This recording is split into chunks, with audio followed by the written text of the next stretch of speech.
আল্লাহ রাব্বুল আলামিন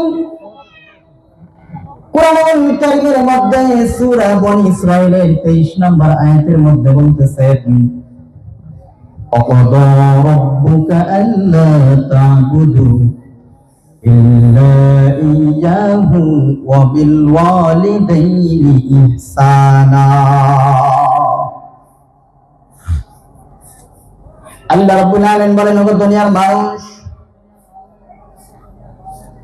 তোমরা আমি আল্লাহর ইবাদত বندگی করো এবং আমার সাথে কাউকে শরীক করো না আর পিতা-মাতার সাথে সৎ ব্যবহার করো ভালো ব্যবহার করো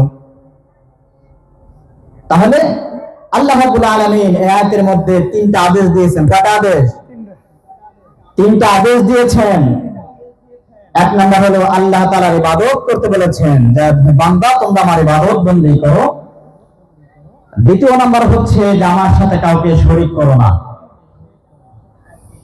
আর তৃতীয় নাম্বার হচ্ছে তোমরা মা বাবার সাথে ভালো ব্যবহার করো সৎ ব্যবহার করো তো আমরা আল্লাহ রাব্বুল আলামিনের এক নাম্বার হুকুম আল্লাহ রাব্বুল আলামিনের ইবাদত বندگی করা আমরা কম বেশি সবাই আল্লাহ রাব্বুল আলামিনের ইবাদত বندگی করি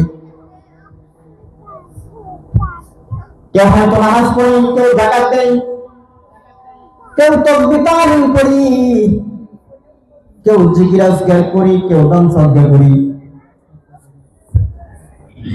এরপরে আল্লাহ রাব্বুল আলামিন বলেছেন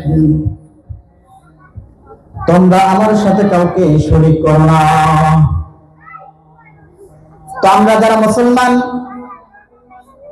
আমরা যারা মুসলিম আছি আল্লাহর সাথে কাউকে শরীক করি না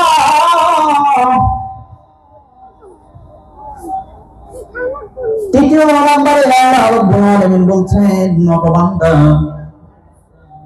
তোমরা তোমাদের মা বাবার সাথে সৎ ব্যবহার করো এইখানে আসার পরে আমাদের মধ্যে সমাজের মধ্যে অনেক ছেলে সন্তান আছে মেয়ে সন্তান আছে যারা আমরা মা বাবার সাথে সৎ ব্যবহার করতে জানি না কথা বলেন ঠিক না সবাই না কিছু আছে রাসূল করিম সাল্লাল্লাহু আলাইহি ওয়াসাল্লাম বলেন তোমাদের মায়ের সাথে তোমরা শব্দটুকু করো না কিন্তু আজকে আমরা সুন্দরী বউ পাইয়া আজকে আমরা শ্বশুর শাশুড়ি পাইয়া তাদেরকে ডাকি আম্মা জান আব্বা জান আর আপন বাবা মা হয়ে যায় বুড়া আর বুড়ি কথা বলেন ঠিক না এই জন্য বাবারা আমার মা বাবার সাথে যারা খারাপ ব্যবহার করে আল্লাহ রাব্বুল আলামিন এই দুনিয়ার জমিনে তাদের কখনো সুখ শান্তি দিবেন না এবং মৃত্যুবরণ করার সঙ্গে সঙ্গে তাদের জন্য রয়েছে জাহান্নাম নাউযুবিল্লাহ আল্লাহ রাব্বুল আলামিন তাম পৃথিবীর সমস্ত মানুষের দোয়া ফিরিয়ে নিতে পারে কিন্তু আমার মা বাবার দোয়া কখনো আল্লাহ ফেরত দেয় না রাসূল করিমের একটা ঘটনা বলি আল্লাহ রাব্বুল আলামিন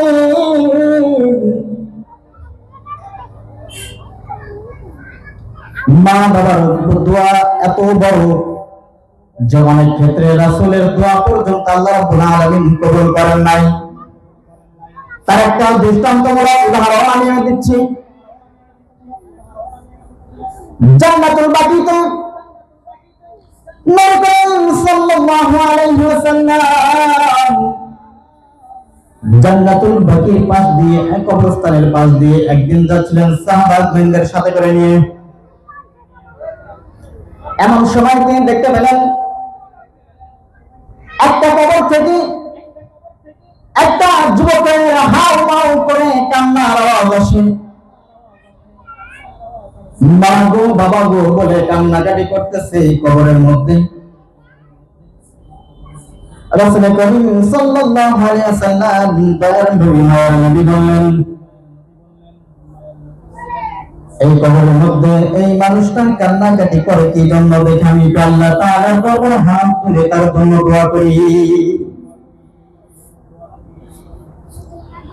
রাসূল করিম সাল্লাল্লাহু আলাইহি ওয়াসাল্লাম যখন দোয়া করলেন, হে মাওলা পাক, तमाम পৃথিবীর রহমতুল লিল আলামিন হিসেবে আমাদের পাঠিয়েছো। আজকে জান্নাতুল বাকির কবরস্থানের মধ্যে একজন বান্দা, আল্লাহ তাআলা আমার একজন উম্মত কবরের মধ্যে হাউ মাউ করে কান্নাকাটি করে, কারণ কি? আল্লাহ তাআলা আমি নবী হয়ে আমি ওই ব্যক্তির জন্য দোয়া করে যাই, আল্লাহ তুমি তার কবরে আযাব তুমি মাফ করে দাও, কবরখানা জান্নাতের বাগান বানায় দাও। কিন্তু আল্লাহ রাব্বুল আলামিন প্রিয় হাবিবের দোয়া কবুল করেন না, রাসূলের দোয়া পর্যন্ত কবুল করেন না। রাসূল করিম সাল্লাল্লাহু আলাইহি ওয়াসাল্লাম এবার দ্বিতীয়বার যখন হাত উত্তোলন করলেন,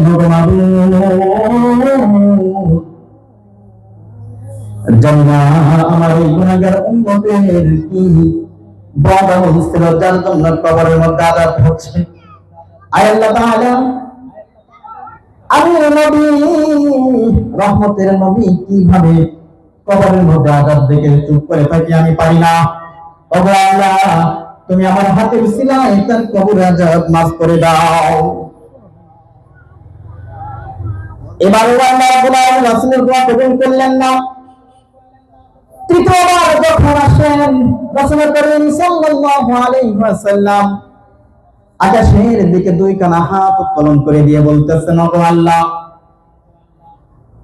দুইবার হাত উত্তোলন করলাম, আল্লাহ তুমি আমার দোয়া কবুল করলে না। এবার আল্লাহ শেষবারের মতো হাত তুলেছি, আমার দোয়া কবুল করো। আল্লাহ রাব্বুল আলামিন এবার বললেন, যোগ হাবিব, ওগো আমার দোস্ত।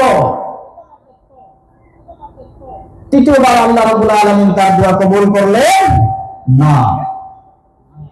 সঙ্গে সঙ্গে রাসূল করিম সাল্লাল্লাহু আলাইহি ওয়াসাল্লাম বললেন, ও মাওলা পাক, একবার না দুইবার নয়, তিনবার করে তোমার দরবারে হাত উত্তোলন করলাম, কিন্তু তুমি আমার হাত ফিরিয়ে দিলে না গো মাবুদ। আয় মাবুদ, আমার হাতের কি দাম কমে গেছে নাকি? সঙ্গে সঙ্গে আল্লাহ রাব্বুল আলামিন জিবরাইলকে পাঠিয়ে দেন, জিবরাইল, এই জিবরাইল, তুমি চলে যাও আমার হাবিবের কাছে, গিয়ে বলো, ইয়া রাসূলুল্লাহ, ইয়া হাবিবাল্লাহ, নবী গো, আপনার হাতের বরকত কমে যায় নাই। কবরের মধ্যে যে ব্যক্তি কান্নাকাটি করে, তার মা দুনিয়ার জমিনে এখনো জীবিত আছে। জীবিত অবস্থায় তার মাকে অনেক ধরনের কষ্ট দিয়েছে, মেরেছে। তার মা যে পর্যন্ত মাফ না করবে সে পর্যন্ত তুমি রাসূলের দোয়া আমি কবুল করব না। রাসূল করিম সাল্লাল্লাহু আলাইহি ওয়াসাল্লাম সাহাবাগণকে পাঠিয়ে দিলেন, যাও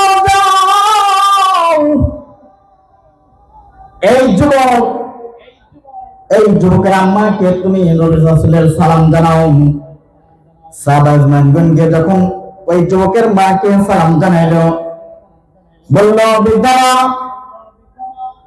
রাসূল করিম সাল্লাল্লাহু আলাইহি ওয়াসাল্লাম আপনাকে সালাম জানিয়েছেন, জান্নাতুল বাকি কবরস্থানে তো আপনাকে যেতে বলে। যুবকের মা সঙ্গে সঙ্গে রাসূলের কথা মতো চলে আসলেন। আসার পরে দেখতেছেন রাসূল করিম সাল্লাল্লাহু আলাইহি ওয়াসাল্লাম জান্নাতুল বাকি কবরস্থানের সামনে দাঁড়িয়ে আছে। রাসূল করিম সাল্লাল্লাহু আলাইহি ওয়াসাল্লাম বৃদ্ধা মাকে ডেকে বলেন, ওগো মা, এই যে কবরটা দেখতে পাচ্ছ, কবরটা কি তুমি চেনো? বৃদ্ধা মহিলা সঙ্গে সঙ্গে বলে উঠলো, এটা আমার ছেলের কবর। বলে, মা, তোমার ছেলে জাহান্নামের আগুনে জ্বলতেছে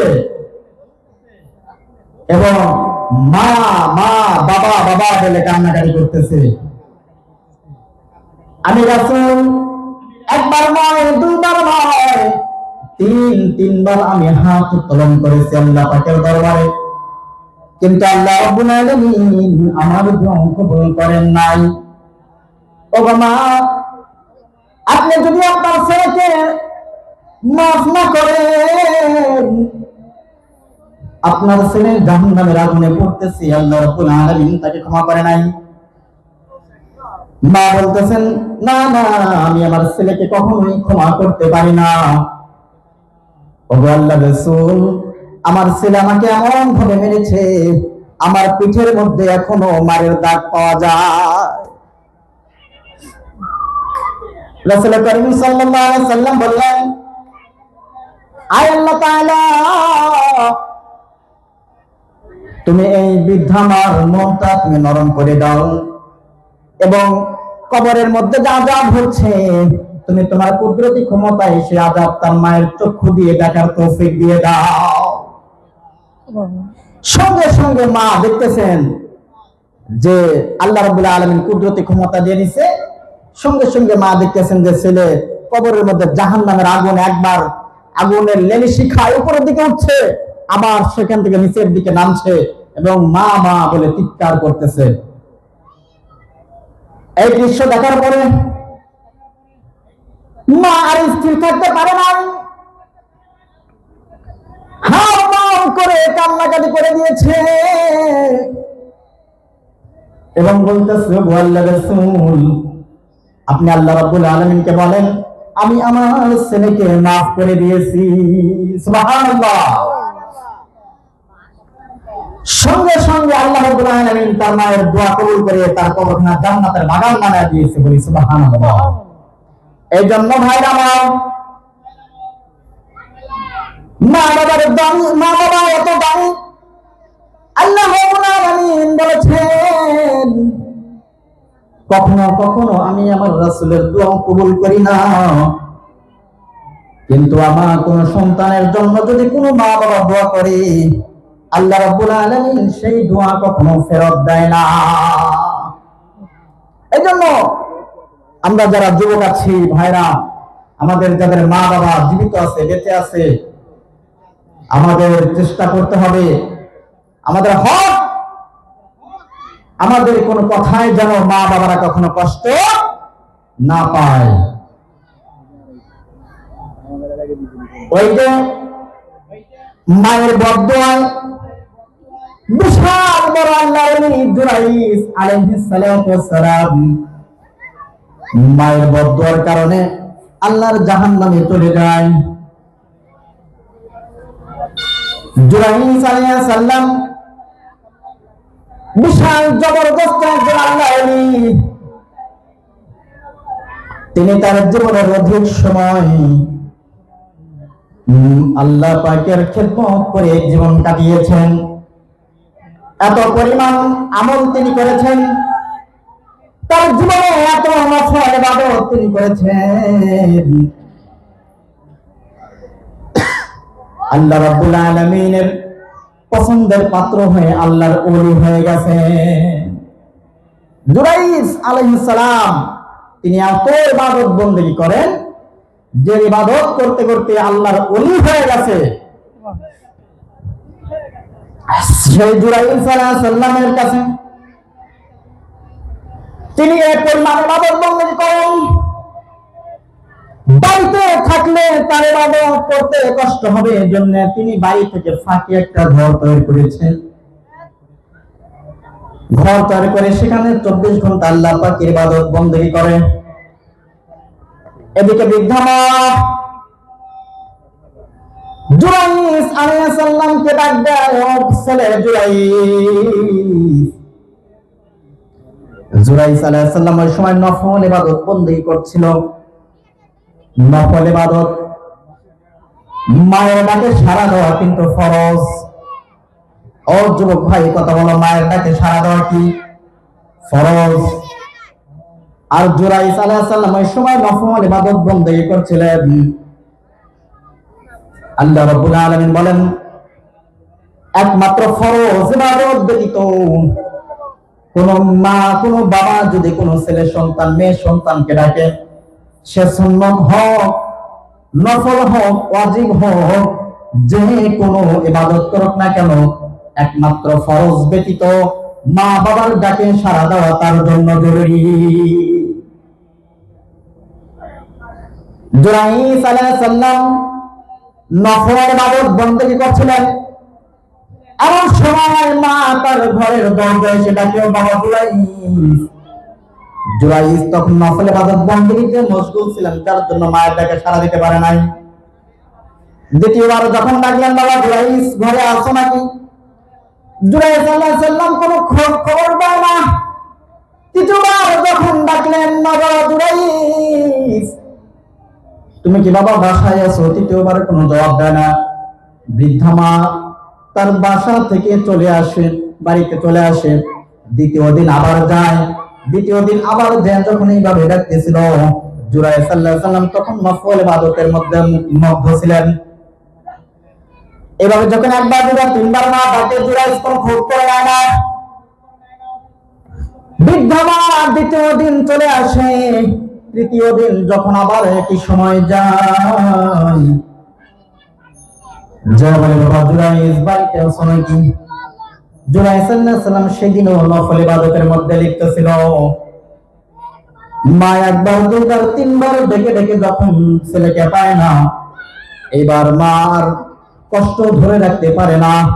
আল্লাহ রাব্বুল আলামিনের কাছে দোয়া করে, ও গো আল্লাহ, আমার ছেলে যত বড় হোক না কেন, দুনিয়ার জমিনে ব্যভিচারীর শাস্তি না পায় যেন মৃত্যুবরণ না করে। আমার ছেলে যত বড় ওলি হোক না কেন, দুনিয়ার জমিনে ব্যভিচারীর অভিযোগ না শুনে যেন মৃত্যুবরণ না করে। দোয়া করলেন মা। আল্লাহ রাব্বুল আলামিন সঙ্গে সঙ্গে মার দোয়া কবুল করে নিলেন। বেশ কিছুদিন যাওয়ার পরে হঠাৎ করে একদিন একজন খারাপ মহিলা জুরাইস আলাইহিস সালামের দরবারে এসে বলতেছেন, ওগো জুরাইস, এই যে আমি যে গর্ভবতী হয়েছি, এই সন্তানের বাবা হলা তুমি। বলেন নাউজুবিল্লাহ। এতবার আল্লাহ উনি তার নামে ব্যভিচারের অভিযোগ, এলাকার মধ্যে একটা তোলপাড় সৃষ্টি হয়ে গেল যে জুরাইসকে আমরা এত ভক্তি করি, এত শ্রদ্ধা করি, এত সম্মান করি, তিনি একজন আল্লাহর ওলি। অথচ এই মহিলা বলতেছেন তার পেটে সন্তান নাকি তার। জুরাইস সাল্লাম উনি হতভম্ব হয়ে গেলেন, চিন্তার মধ্যে পড়ে গেলেন, খবর কি, ব্যাপার কি, ব্যাপার কি। এদিকে এলাকার লোকজন তার যে নামাজের ইবাদত বন্দী করার যে ঘরটা ছিল, সেই ঘরটা আগুন দিয়ে পুড়িয়ে দিয়েছে, আগুন দিয়ে জ্বালিয়ে পুড়িয়ে দিয়েছে। গ্রামের লোকজন জুরাইস আলাইহিস সালামকে গ্রাম থেকে বের করে দিবে। এমন সময় জুরাইস আলাইহিস সালাম বলতেছেন, আমার অপরাধ কি? গ্রামের লোকজন বলতেছেন, তোমার অপরাধ, তুমি এই মেয়েটিকে তুমি ব্যভিচারী করেছো মেয়েটার সাথে। এর গর্ভে যে বাচ্চা, সেটা তোমার বাচ্চা, মেয়েটা দাবি করছে। জুরাইস সাল্লাম বলেন, ও মহল্লার লোকজন, গ্রামের লোকজন, তোমরা কয়েকটা দিন একটু ধৈর্য ধরো। ওই বাচ্চাটা যখন দুনিয়ার জমিনে আসবে, তখনই প্রমাণ হয়ে যাবে এর বাবা কে। তখনই প্রমাণ হয়ে যাবে যে এর বাবা কে। তোমরা কয়েকটা দিন ধৈর্য ধরো। এরকম করে যখন কয়েকদিন চলে যায়, ওই মহিলাটি যখন বাচ্চা প্রসব করলো, তার কিছুদিন পরে ওই বাচ্চাটাকে জুরাইর সাল্লাল্লাহু আলাইহি সাল্লামের দরবারে নিয়ে আসা হলো। জুরাইর আলাইহিস সালাম বলতেছে, ওগো বাচ্চা, আল্লাহর কসমে তুমি বলে দাও তোমার বাবাকে। এই পৃথিবীতে তিনটা বাচ্চা ছেলে, তিনটা সন্তান জন্মের পর পরে কথা বলেছিল। তার মধ্যে জুরাইর আলাইহিস সালামের পক্ষে যে কথা বলেছিল এই একজন ব্যক্তি, এই একজন বাচ্চা। আর আরেকজন কথা বলেছিল ইউসুফ আলাইহিস সালাম যখন জুলেখা যখন ওই জঙ্গল মহলে যখন বন্দী করে রেখেছিল, ওই ঘটনা একটা শিশু বাচ্চা বর্ণনা করেছিল। তেমনি ভাবে ওই বাচ্চা ছেলেটা যখন বলল, এই মহল্লার লোকজন, তোমরা যাকে অপরাধী ভাবছো, আসলে সে অপরাধী নয়, সে অপরাধী নয়, সে নিষ্পাপ, সে হলো মাসুম, সে হলো আল্লাহর ওলি। এই মহিলার সাথে যে ব্যভিচারী করেছে সে হলো অমুক এলাকার একজন রাখাল। গ্রামের মানুষ, এলাকার মানুষ সব ভুল বুঝলো যে জুরাইজ, আমরা তোমার সাথে খারাপ ব্যবহার করেছি, তোমার ঘর আগুন দিয়ে পুড়িয়ে দিয়েছি। তো যাই হোক, তুমি এখানে থাকো, তোমার যে ঘর ছিল তার চেয়ে আরো ভালো করে আমরা ঘর তোমার ইবাদত বন্দেগী করার জন্য ঘর বানিয়ে দেবো, তুমি থাকো।